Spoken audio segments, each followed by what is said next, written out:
എന്താ കുട്ടി ഈ നേരത്ത്? അവരെ കണ്ടോ? ആ സ്ത്രീയെ പടുപ്പുരയിൽ ഇരിപ്പുണ്ടായിരുന്നില്ലേ? ഈശ്വര നിശ്ചയങ്ങള് മനുഷ്യർക്ക് മറികടക്കാനാവില്ലല്ലോ കുട്ടി. പോയി അവര്. ഈ വിധി ദൈവം നിശ്ചയിച്ചതാണോ മണിമാമ?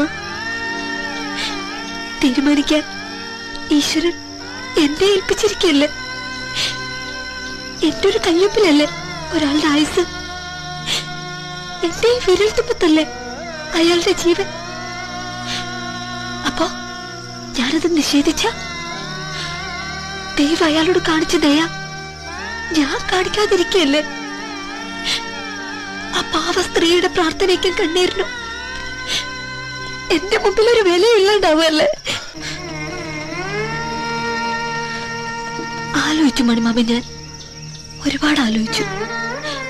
അവരുടെ മുമ്പിൽ ന്യായീകരിക്കാൻ പറ്റിയില്ലെങ്കിലും ഈ ശാപം ഏറ്റെടുക്കാൻ എന്റെ രഘുവേട്ടന്റെ ആത്മാവ് എന്നോട് പറയില്ല. ശാപം കിട്ടും ഞാൻ ആ സ്ത്രീയെ ഉപേക്ഷിച്ച. എനിക്ക് കാണണം, അവരെ ഒപ്പിട്ട് കൊടുക്കണം മണിമാമൻ. ഞാൻ